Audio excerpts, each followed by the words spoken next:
तो देखिए बच्चों, ये जो है यूपी पुलिस का जो है क्वेश्चन पेपर है। तो इसमें जो जीएस के 38 क्वेश्चन है उनकी जो है हम शुरुआत कर रहे हैं और उनको जो है आपको हल करवा देते हैं किसका कौन सा आंसर सही है। तो देखिए पहला क्वेश्चन है, किसी व्यक्ति को भारत के एक नागरिक के रूप में मान्यता प्रदान करना भारत के संविधान के डैश है के अधीन है। तो कह रहा है अनुच्छेद 12 से 14, अनुच्छेद 1, अनुच्छेद 5 से 11, अनुच्छेद 2 से 4। तो देखिए नागरिकता का प्रावधान जो है भाग 2 में है। किसमें है? भाग 2 में है नागरिकता। और आपका इसमें आंसर होगा अनुच्छेद 5 से लेकर के 11 तक में। ठीक है, अनुच्छेद 5 से 11। और ध्यान रखिएगा भारत में कैसी नागरिकता है? एकहरी नागरिकता है। ठीक है, और ये एकहरी नागरिकता का प्रावधान कहाँ के संविधान से लिया गया है? तो ब्रिटेन के संविधान से लिया गया। कहाँ के संविधान से?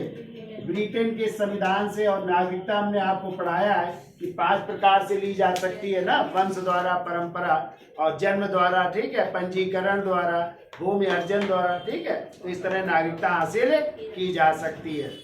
तो पहले का क्या हो जाएगा? C answer.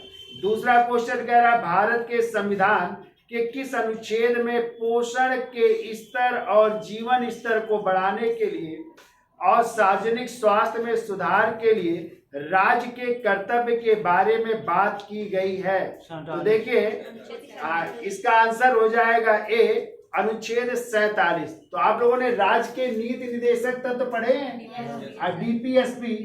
ठीक है, राज्य के नीति निर्देशक तत्व। ठीक है, और राज्य के नीति निर्देशक तत्व किस भाग में है भैया? तो भाग 4 में अनुच्छेद पूछा जाए तो 36 से लेकर के 51 तक है। और यही लोक कल्याणकारी राज्य की भी बात करते हैं, राज्य के नीति निर्देशक तत्व। तो हमने आपको पढ़ाया है कि 36 में तो किसकी परिभाषा है? राज्य की। और कहा गया जो अनुच्छेद 12 में राज्य की परिभाषा है वही 36 में है। मेन हम चर्चा कर लेते। जैसे अनुच्छेद 40 में ग्राम पंचायतों के गठन की बात की गई है। ठीक है, अनुच्छेद 41 में किसकी बात की गई है? जो दिव्यांग हैं, जो बेसहारा लोग हैं, उनकी जो है सुरक्षा, उनके लिए जो है, या जो बेरोजगार है उनको रोजगार दिलाना भी किसका कार्य होगा? राज्य का। ठीक है, ऐसे हमने 42 की चर्चा की थी, प्रसूति अवकाश की चर्चा की गई। 43 में मनरेगा की चर्चा की गई है। ठीक है, कुटीर उद्योगों की बात की गई है। 44 में समान नागरिक संहिता की बात की गई, सिविल कॉमन कोड की बात की गई। और हमने आपको पढ़ाया है कि भारत का एकमात्र राज्य है जहाँ पे सिविल कॉमन कोड लागू है, वो है गोवा। ठीक है, फिर हमने जो है 45 की चर्चा की है। 45 में पहले 6 से 14 वर्ष के आयु के बच्चों को निःशुल्क शिक्षा की जिम्मेदारी किसकी थी? राज्य की। लेकिन अब शिक्षा का अधिकार कहाँ पे हो गया है? अनुच्छेद 21 के काम है, मूल अधिकार में, जो 86वां संविधान संशोधन द्वारा जोड़ा गया है। तो अब यहाँ पे 45 में हो गया 0 से 6 वर्ष तक के बच्चों के लिए निःशुल्क शिक्षा किसकी जिम्मेदारी? पालन पोषण की जिम्मेदारी राज्य सरकार की। ठीक है, और इसी 47 में 47 प्रकार की स्वास्थ्य सेवाओं की बात की गई है। ठीक है, ये ना 47 प्रकार के स्वास्थ्य सेवाओं की बात की गई है। तो ये आंसर हो जाएगा 47 है। और 48 में किसकी बात की गई? कृषि एवं पशुपालन की। और 48 के काम है पर्यावरण एवं वन संरक्षण की। 49 में राष्ट्रीय स्मारकों की सुरक्षा की जिम्मेदारी राज्य सरकार की। और 50 में शक्तियों के पृथक्करण का सिद्धांत, यानी कार्यपालिका को न्यायपालिका से अलग करना। और अनुच्छेद 51 में अंतरराष्ट्रीय शांति एवं समझौते की बात की गई, या विदेश नीति की बात की गई है। तो क्या होगा आंसर इसमें? 47 हो जाएगा। ठीक है, ये तीसरा क्वेश्चन कह रहा है वायुमंडल में ओजोन गैस पाई जाती है। तो ओजोन गैस किसमें पाई जाती है? समताप मंडल, या इसी को कहते हैं स्ट्रेटोस्फीयर। क्या कहते हैं?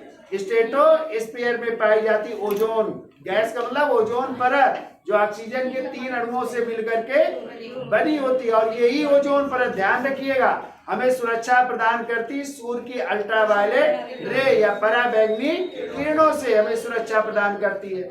और पूछा जाता है ओजोन परत को मापने की इकाई क्या है? Dobson unit. किससे नापते हैं? डाप्सन यूनिट से नापते हैं। और ध्यान रखिएगा, इन ओजोन परत को नुकसान पहुंचा रही है कौन सी गैस है? CFC, यानी क्लोरोफ्लोरोकार्बन, जो कहां से निकलती है? फ्रिज, AC आपके, ठीक है, या शीतलन की जितनी भी चीजें, कोल्ड स्टोर, आइसक्रीम फैक्ट्रिया, यहाँ तक कि आपके डिओड्रेंट या आप लोग जो पेंट करते हैं वो भी ठंडा होता है ना, लगाते हैं, तो उससे ये गैस निकलती है। क्लियर? इतने क्वेश्चन बनेंगे आपके यहाँ। अगला आइए, कह रहा है रिजर्व बैंक की स्थापना कब की गई थी? तो आंसर हो जाएगा 1 अप्रैल 1935। सी आंसर हो जाएगा, ठीक है। तो 1935 के भारत शासन अधिनियम के तहत 1 अप्रैल 1935 को RBI यानी एक संघीय बैंक की स्थापना की गई थी। पहले इसका मुख्यालय कहाँ था? कलकत्ता, लेकिन फिर इसका मुख्यालय कहाँ हो गया? मुंबई। तो इस समय कहाँ पे मुख्यालय है? मुंबई में। और इसका लोगो क्या है भाई RBI का? एक खजूर का वृक्ष है, उसी के नीचे बाग बना है, ठीक है। क्या बना है? और क्वेश्चन आता है RBI के प्रथम गवर्नर कौन थे? ओसबर्न स्मिथ। कौन थे? और आज भारतीय गवर्नर कौन थे? तो CD देशमुख। कौन थे? और वर्तमान में RBI के गवर्नर कौन है? शक्तिकांत दास। कितने क्वेश्चन बन जाएंगे आपके, ठीक है। अगला क्वेश्चन कह रहा है किस अधिनियम द्वारा भारत में कंपनी का शासन समाप्त किया गया? तो 1858 का भारत शासन अधिनियम।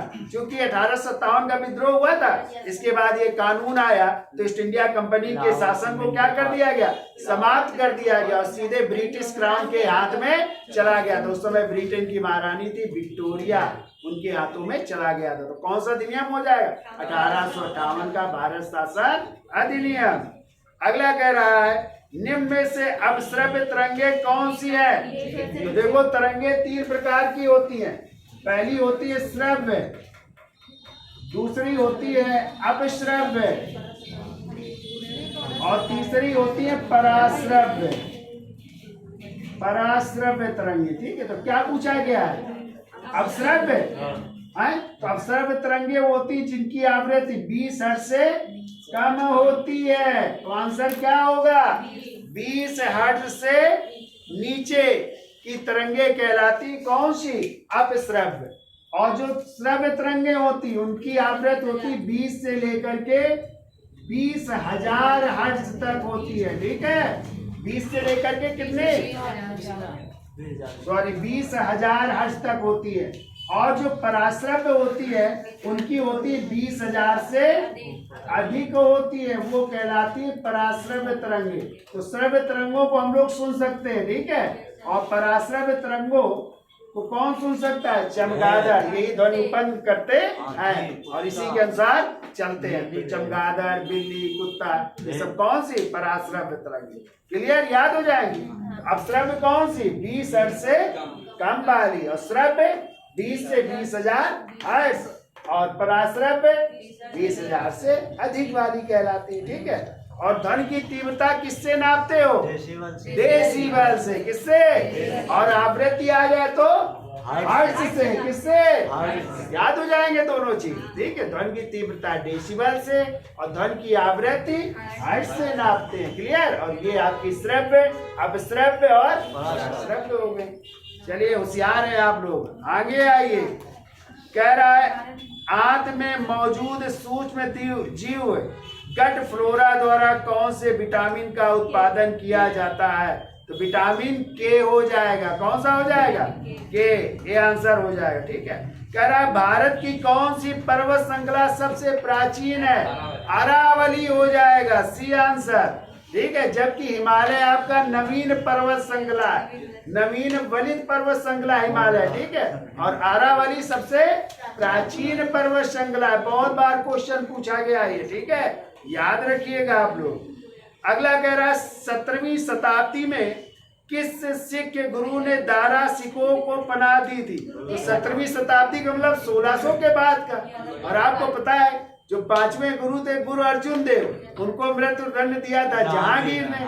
और यहाँ पे बात की जा रही है कि दारा सिकोह किसके बेटे थे? शाहजहां के बड़े बेटे थे दारा सिकोह, जिनको उपाधि दी थी शाह बुलंद इकबाल की। ठीक है, तो दारा सिकोह को संरक्षण दिया था 7वें गुरु हर राय हो जाएंगे। यहाँ पे क्या हो जाएंगे?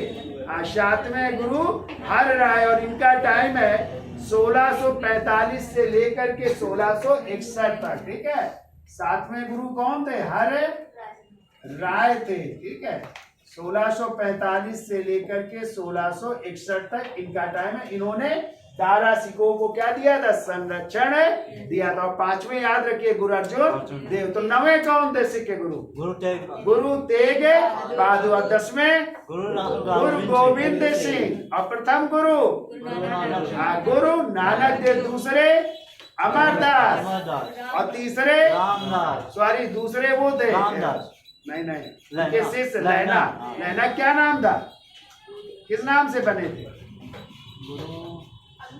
गुरु नानक भी, गुरु अंगद। और तीसरे थे गुरु अमरदास। और चौथे थे गुरु रामदास। और रामदास अमरदास के क्या थे? दामाद। यानी उनकी बेटी बीबी भानी का विवाह हुआ था किसके साथ? रामदास। और क्वेश्चन आता है अमृतसर शहर की स्थापना किसने की थी? तो रामदास ने 1577 ईस्वी में अकबर ने 500 बीघे जमीन दी थी। किसको?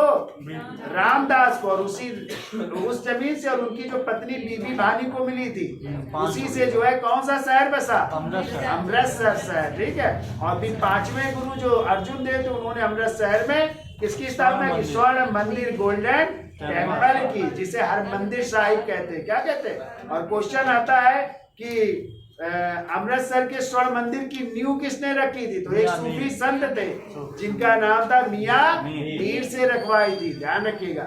और आदि ग्रंथ जो सिखों का पवित्र ग्रंथ है, उसको भी लिखा था गुरु अर्जुन देव ने। क्लियर? 5वें गुरु।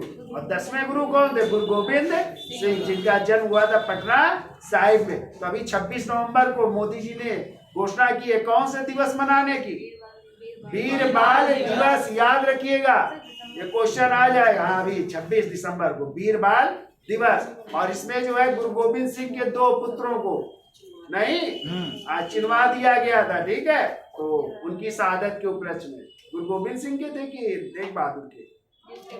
गुरु तेग बहादुर के 2 पुत्र थे ना, उनको चिनवा दिया गया। ऐसे कुछ है कहानी। चलिए आगे चलते हैं। आगे है, कह रहा है पृथ्वी का सबसे निकटतम ग्रह निम्नलिखित में कौन सा है? शुक्र। तो पृथ्वी का पूछा गया, ना कि सूर्य का। तो पृथ्वी का निकटतम ग्रह है शुक्र, वीनस। और इसीलिए जो है पृथ्वी की जुड़वा बहन कहते हैं शुक्र को, नहीं कहते? पृथ्वी की जुड़वा बहन। मॉर्निंग स्टार भी कहते हैं, इवनिंग स्टार भी कहते हैं शुक्र को। भोर का तारा, सांझ का तारा, सबसे गर्म ग्रह नहीं कहते शुक्र को? तो शुक्र हो जाएगा भाई। पृथ्वी के पास पूछा गया है। आगे आइए। वर्ष 2011 की जनगणना के अनुसार भारत का निम्न जनसंख्या घनत्व वाला राज्य, निम्नतम जनसंख्या यानी सबसे कम घना बसा राज्य अरुणाचल प्रदेश। तो यहाँ पे जो है पहले 17 व्यक्ति प्रति वर्ग किलोमीटर, शायद 29 है 46 व्यक्ति प्रति वर्ग किलोमीटर रह रहे हैं इस समय। और सबसे घना बसा राज्य पूछा जाए तो बिहार कौन सा हो जाएगा? और केंद्र शासित प्रदेश पूछा जाए सबसे घना बसा दिल्ली, सबसे कम घना बसा केंद्र शासित लक्षद्वीप हो जाए। क्लियर? तो घना बसा राज्य बिहार, कम घना बसा राज्य जो पूछा गया अरुणाचल प्रदेश, घना बसा केंद्र शासित प्रदेश दिल्ली, सबसे कम घना बसा केंद्र शासित प्रदेश लक्षद्वीप। याद हो जाएंगे चारों, याद रखिएगा। आगे आइए।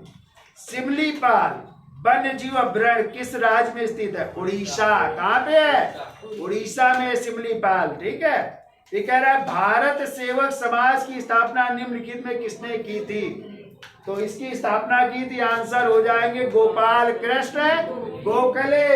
तो देखिए 1905 में, ठीक है, पुणे में किसने? गोपाल कृष्ण गोखले ने जो है भारत सेवक समाज, या इसी कहते हैं इंडिया सर्वेंट सोसाइटी, इंग्लिश में क्या कहते हैं? इंडिया सर्वेंट सोसाइटी की स्थापना किसने की? गोपाल कृष्ण गोखले। और यही 1905 में कि कांग्रेस का अधिवेशन हुआ था बनारस में। कहाँ पे हुआ था? और इस अधिवेशन के भी अध्यक्ष कौन बने थे? गोपाल कृष्ण गोखले जी ही बने थे। ये भी याद रखिएगा आप लोग। क्लियर? चलिए आगे आते हैं भाई। कह रहा है आपूर्ति वक्र के साथ साथ चलने को क्या कहते हैं? तो इसमें हो जाएगा आपूर्ति में विस्तार तथा संकुचन, डी हो जाएगा। ठीक है। फिर कह रहा है खगोलीय एकक है, क्या है? तो सूर्य की सतह से पृथ्वी के केंद्र तक की मध्य दूरी, यानी आंसर सी हो जाएगा। ठीक है। फिर कह रहा है भारत में राष्ट्रीय आय की गणना कौन करता है? तो केंद्रीय सांख्यिकी संगठन, यानी CSO। तो यहाँ पे आंसर हो जाएगा, कह रहा है राष्ट्रीय सांख्यिकी कार्यालय। इसी को कहते हैं केंद्रीय सांख्यिकी संगठन भी कहते हैं, CSO कहते हैं। यही राष्ट्रीय आय की क्या करता है? गणना करता है। क्लियर? चलिए आगे आइए। कह रहा है अंतरराष्ट्रीय न्यायालय कहाँ स्थित है? तो अंतरराष्ट्रीय न्यायालय है द हेग में। कहाँ पे है? The Hague. किसकी राजधानी है? नीदरलैंड, या इसी का नाम हालैंड भी है। ठीक है, कि राजधानी है द हेग, वहीं पे अंतरराष्ट्रीय न्यायालय है। ठीक है। तो बताइए इस समय अंतरराष्ट्रीय न्यायालय में कौन भारतीय न्यायाधीश है? कोई है वहां पे भारतीय न्यायाधीश? तो दलबीर सिंह भंडारी है। कौन है? दलबीर सिंह भंडारी। बताइए अंतरराष्ट्रीय न्यायालय में कितने न्यायाधीश नियुक्त होते हैं? 15। जो कितने वर्ष के लिए? 9 वर्ष के लिए। कितने वर्ष के लिए?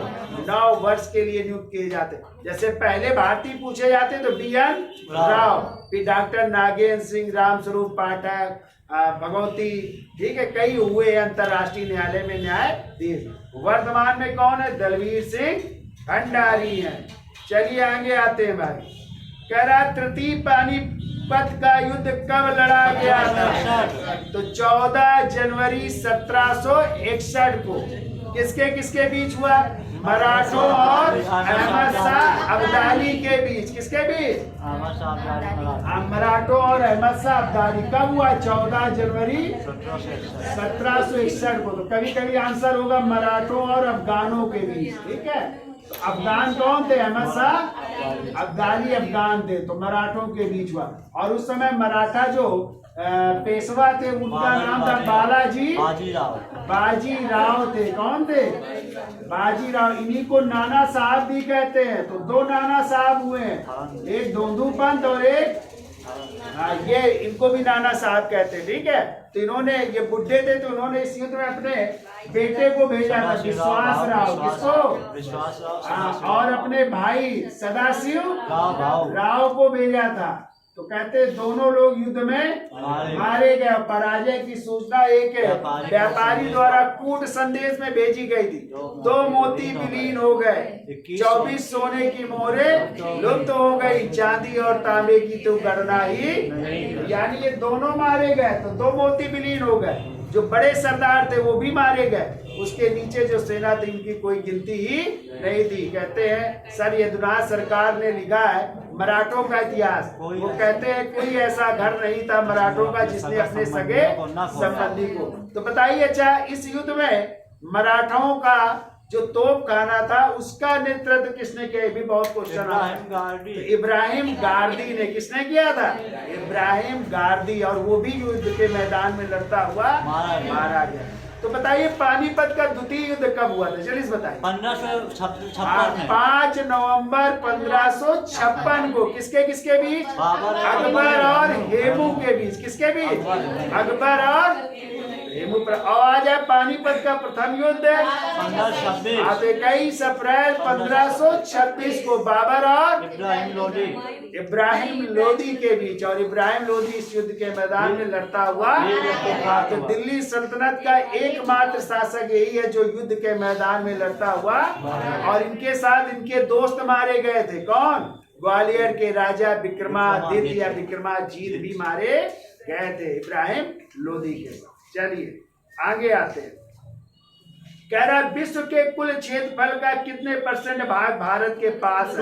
2.42, यानी विश्व के कुल क्षेत्रफल का भारत में कितना है क्षेत्रफल? 2.4% या 2.42% हो जाएगा। ठीक है। और यदि आ जाए जनसंख्या में विश्व का कुल कितने परसेंट?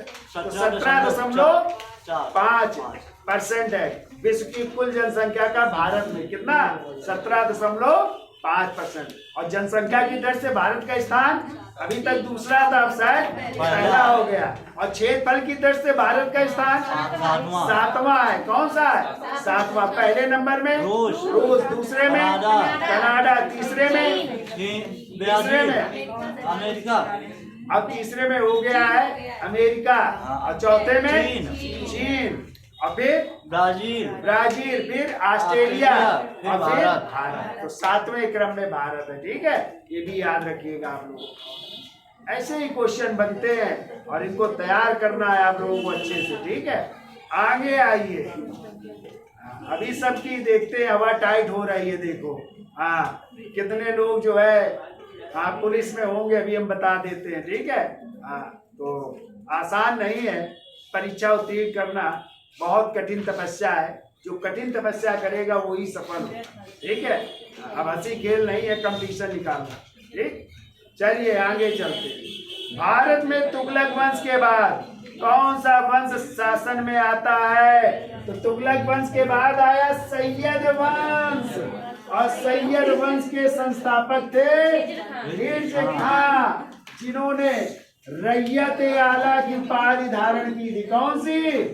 रैयत आला की उपाधि। ठीक है। तो देखिए दिल्ली सल्तनत, इधर देखिए बच्चों, भारत के जवानों इधर देखिए, दिल्ली सल्तनत का टाइम है 1206 से लेकर के 1526 ईस्वी। पहला वंश था गुलाम वंश। कौन सा वंश? इसी को गुलाम वंश कहते हैं, इसी को दास वंश, और इसी का नया नाम सुनो, इसी को कहते हैं मामलूक वंश, जो आज तक नहीं सुना आप लोगों ने। इसको क्या कहते हैं? मामलूक। यानी जन्म से ये गुलाम नहीं थे, ये भी अपनी स्वतंत्र माता पिता की संतान थे, लेकिन इन्हें परिस्थितिवश गुलाम बनना पड़ा, इसलिए इसे मामलूक वंश कहते हैं। और ये नाम दिया है इतिहासकार A.B. हबीबुल्लाह ने। किसने दिया है? हाँ। और इस वंश का टाइम है 1206 से शुरू होता है 1290 ईस्वी तक। दूसरे नंबर में आता है खिलजी वंश। कौन सा वंश? खिलजी वंश आता है। खिलजी वंश का टाइम है 1290 से 1320 ईस्वी। ठीक है।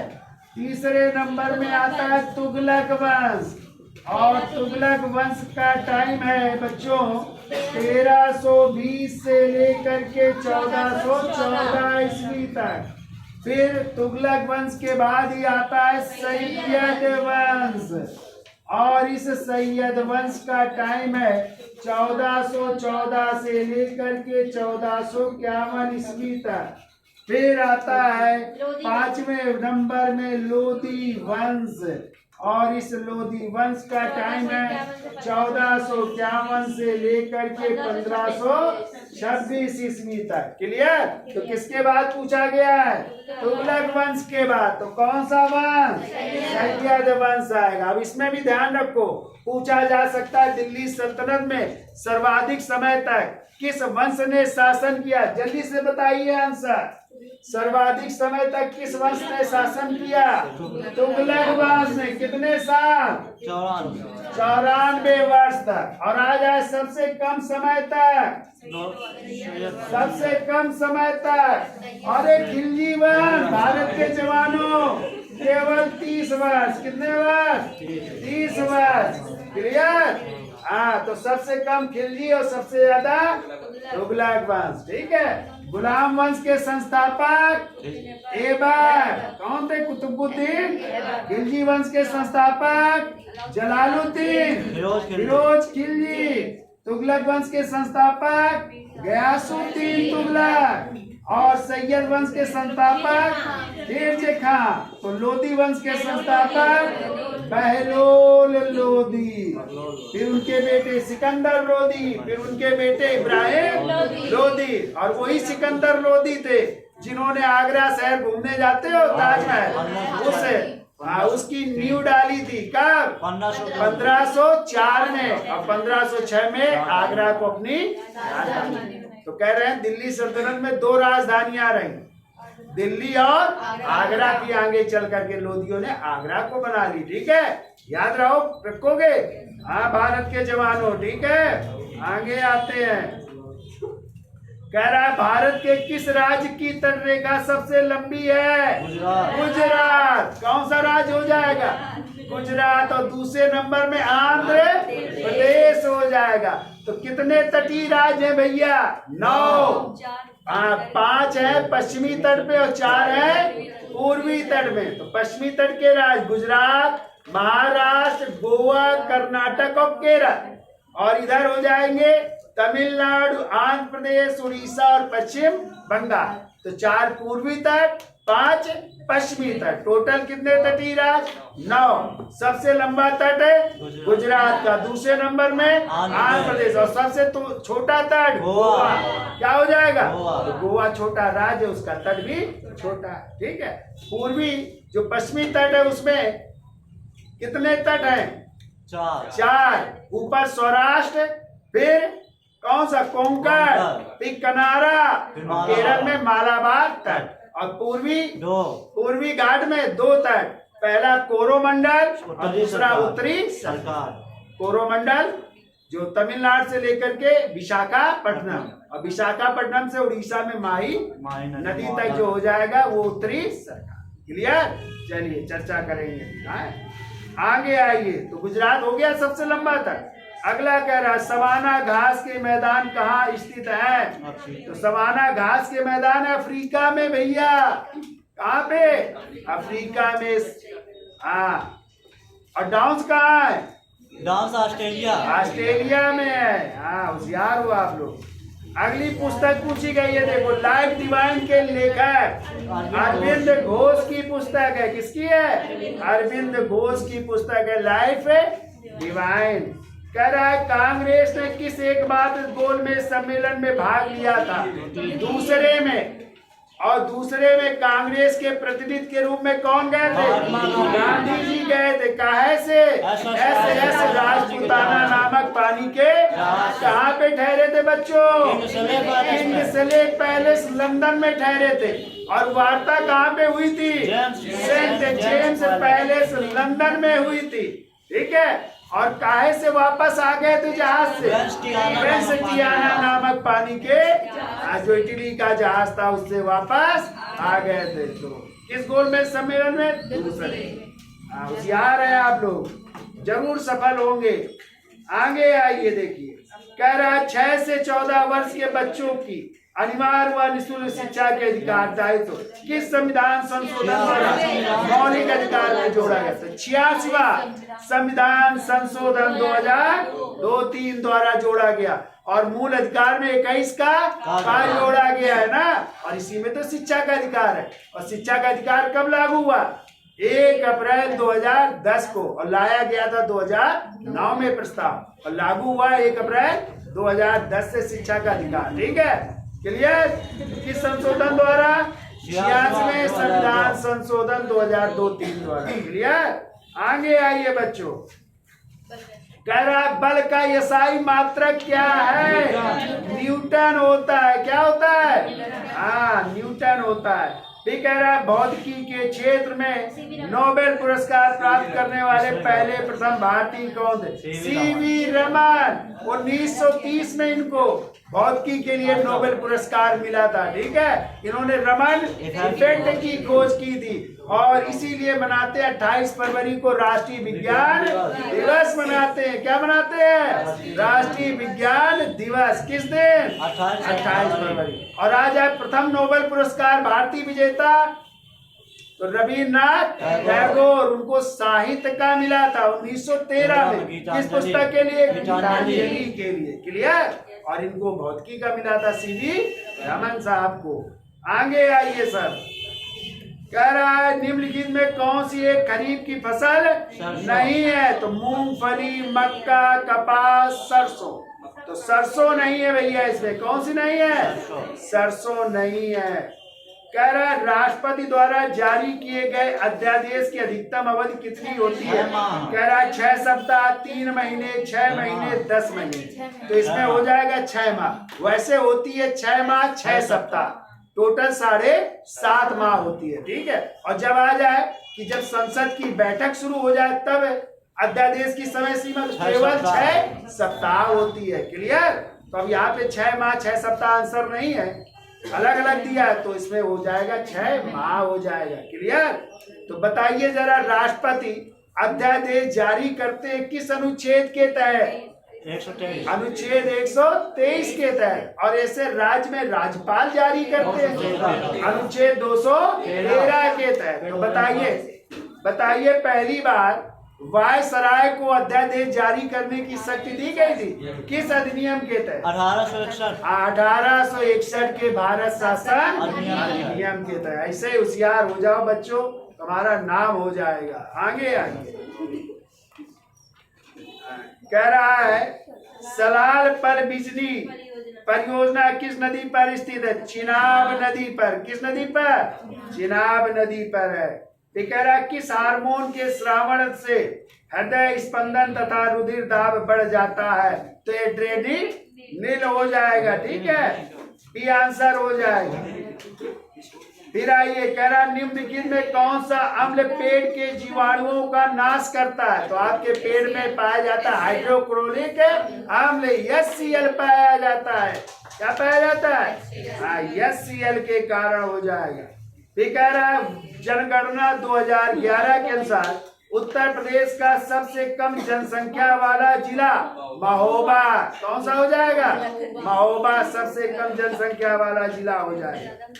फिर कह रहा है निम्नलिखित में किस देश को दुनिया में कार्बन निगेटिव देश के रूप में जाना जाता है? भूटान। किसे कहते हैं? और भूटान को लैंड ऑफ थंडरबोल्ट भी कहते हैं, झंझावतों का देश भी कहते हैं। ये भी पूछा गया है कई बार, याद रखिएगा। भूटान हो जाएगा। अगला कह रहा है उत्तर प्रदेश में किस जनजाति में दीपावली को शोक दिवस के रूप में मनाते हैं? तो थारू जनजाति। कौन सी जनजाति? थारू जनजाति जो है दीपावली को किस रूप में मनाती है? शोक दिवस। तो थारू होते जो कान वगैरह मैल साफ करते हैं ना, देखा होगा, तो वो होते थारू। तो ये लोग दीपावली को किसको रूप में मनाते हैं? शोक दिवस के रूप में मनाते हैं। आगे आइए, कह रहा है भारत में अब तक कितनी बार विमुद्रीकरण की नीति अपनाई गई? यानी इसमें है मुद्रा का अवमूल्यन कितनी बार किया गया? 3 बार। यहाँ पे आंसर होगा 3 बार। विमुद्रीकरण का मतलब होता है अवमूल्यन। ठीक है, 3 बार किया गया। फिर कह रहा है एशियाई विकास बैंक की स्थापना कब की गई? तो दिसंबर 1966 में। और एडीबी का मुख्यालय है फिलीपींस की राजधानी मनीला में। कहाँ पे है? एशियाई विकास बैंक का मुख्यालय मनीला। लिख लीजिएगा आप लोग। आगे आइए, कह रहा है OBOR किस देश की बुनियादी ढांचा परियोजना है? इसका आंसर हो जाएगा चीन। डी आंसर हो जाएगा। ठीक है, तो ये यूपी पुलिस के GS के जो है 38 क्वेश्चन थे, जो बहुत अच्छे क्वेश्चन है। ठीक है, आप देखते हैं कितने लोगों का सही हुआ अभी मिला करके। तो वीडियो अच्छा लगा हो तो लाइक करिए, शेयर करिए और देखते भी रहिए। धन्यवाद।